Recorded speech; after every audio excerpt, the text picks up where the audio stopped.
TNK 프리 김경입니다. 오늘은 소렌토 하이브리드 1년 동안의 주행기, 시승기라고 해야 될까요? 를 하고자 합니다. 그래서 차량을 1년 동안 쓰면서 어떤 문제점들이 있었는지 좀 더 세세하게 보도록 하겠습니다.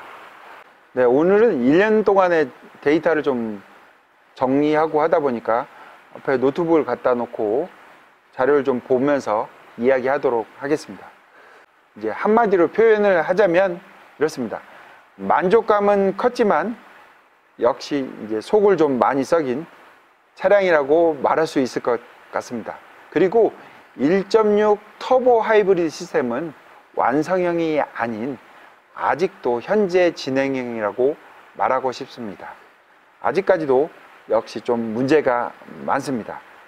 소렌토 하이브리드는 2020년 2월에 출고를 하면서 1년 반 정도가 지난 차량이에요. 근데 아직까지도 역시 좀 문제점들이 종종 발생하고 있습니다. 간단하게 1박 2일을 시승한다든가 2박 3일을 시승하는 게 아니고 1년 반 동안 차량의 오너로서 차량의 주행감을 표현하는 거기 때문에 아무래도 좀 더 아쉬운 부분이 더 많을 수 있을 것으로 보입니다. 첫 번째로 이제 최근 이슈라고 할 것 같으면 역시 인버터 냉각수 경고 문제가 될 것 같아요. 이미 이전의 영상에서도 말했듯이 이 인버터 냉각수 문제가 점차 좀 심각해지고 있는 상황이에요. 일부 오너들한테는 차량을 입고해서 어떤 조치를 받고 나서도 2차, 3차 문제가 발생해서 다시 입고하는 사례가 점점 늘어나고 있고요. 아직까지도 명확한 어떤 대책이 나와 있지 않기 때문에 조속하게 대책이 나오길 바랍니다. 지금까지 차 출고 이후에 여러 가지 문제점이 있는데 그 문제점들에 대한 히스토리를 좀 이야기해 보도록 하겠습니다. 가장 먼저 배터리가 방전된 적이 저한테는 없었는데 배터리 방전 문제가 발생한 적이 있었어요. 그리고 냉간 시동 시에 아침에 시동할 때 시동이 걸리면서 엔진이 돌아가면서 벨트에서 찍찍하는 굉장히 큰 소리가 난 적이 있었어요. 그래서 벨트 관련된 부품들을 다양하게 이제 교체를 한 적이 있습니다. 그리고 겨울에 주로 발생하는데 헬기 소리 같은 소리가 좀 나게 돼요. 이건 역시도 냉간 시에 많이 발생하게 됩니다.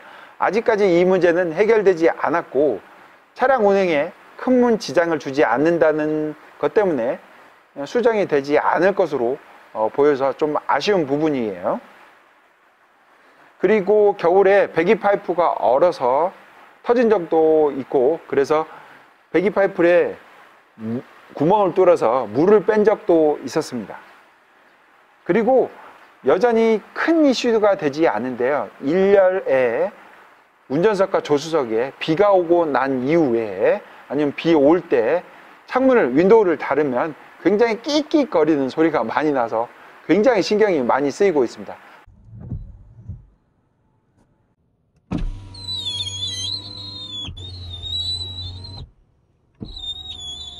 또 저 같은 경우에는 운전석 시트 우측편에 에어백이 들어간대요.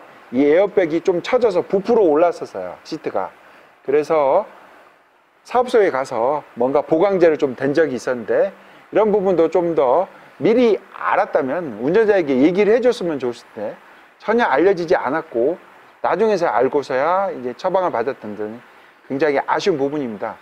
점점 더 얘기하면 좋은 소리가 안 나올 것 같아서 이상 여기까지 마무리하도록 할게요. 세 번째는 연비, 연료비에 관한 이야기입니다. 아무래도 하이브리드의 가장 최고 큰 장점입니다. 그리고 많은 사람들이 1년 동안 연비가 어떻게 된 건지 궁금할 것으로 생각합니다.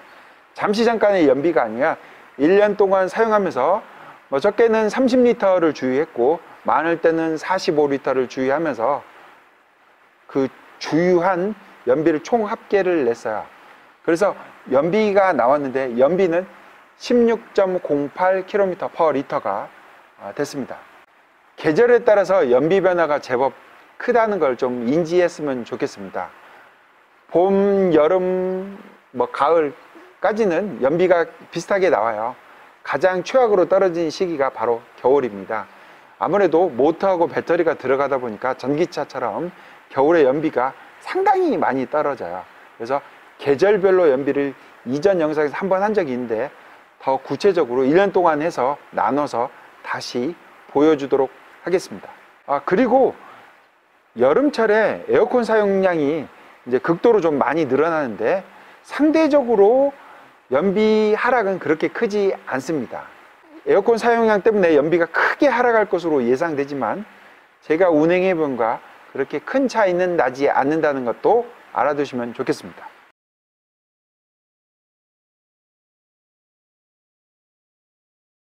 배터리가 있기 때문에 겨울 연비를 높이기 위해서는 결국에 히트 펌프를 쓴다던가, 그리고 이 배터리 냉각 방식이 공냉식이에요. 이거를 순행식으로 바꾼다던가 이런 식으로 해야 돼요. 그래서 전기차와 같은 시스템을 도입해야만 겨울철에 연비를 높일 수가 있는데 아무래도 이거는 비용 문제 때문에 도입되기는 힘들 것으로 보입니다. 차량의 내외관을 자세히 보진 않겠지만 간단히 이야기하자면 차량 크기는 상당히 만족스럽습니다. 180 정도의 성인이 1열의 시트를 충분히 확보하고도 2열 시트에 앉았을 때 무릎 공간 그리고 머리 공간이 충분히 여유를 갖게 되고요. 트렁크 공간도 상당히 널널한 편입니다. 골프백을 그냥 바로 손쉽게 실을 수도 있고요. 또한 2열 시트를 폴딩했을 때 180 정도의 성인이 바로 누워서 차박할 수도 있고요. 또한 차박할 때 앉은 키가 문제가 되잖아요. 차에서 앉았을 때 머리 공간도 부딪히지 않게 됩니다. 그래서 상당히 만족감이 큽니다. 그리고 2열 시트 폴딩 했을 때는 완전히 플랫하게 폴딩이 되지 않는다는 것도 알아두셨으면 좋겠습니다. 기능 면에서 아쉬운 점이라고 하면 역시 통풍 시트입니다. 통풍 시트가 그렇게 시원하지가 않아요. 그래서 통풍 시트를 좀 더 시원하게, 더 강력하게 해줬으면 좋겠고요.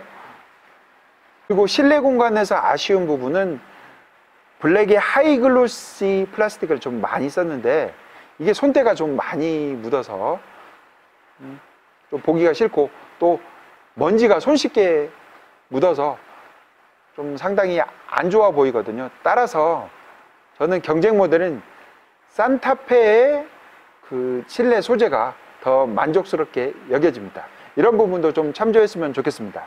그리고 차량 구매 시에 아쉬운 부분이 아직도 하나가 있는데요. 스타일 패키지가 있는데 이게 휠 타이어하고 전방에 있는 LED 프로젝션 헤드라이트를 한꺼번에 패키지로 묶어 놨어요.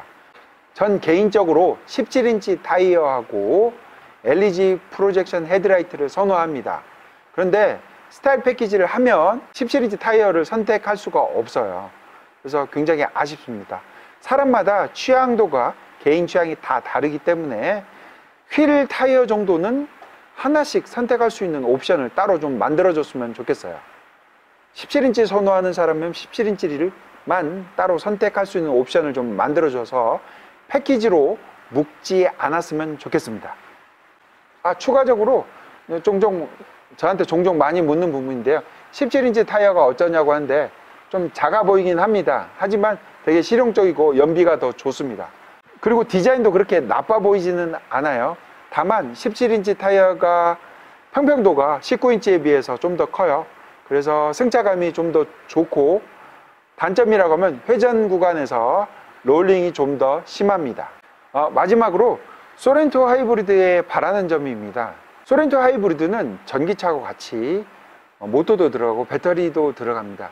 따라서 더 바라는 거라고 하면 역시 이 하이브리드 시스템을 좀 더 용량을 키우고 모터 출력을 키우는 게 주행감을 좀 더 좋게 할 수 있고 연비도 더 좋게 할 수 있을 거라고 생각합니다.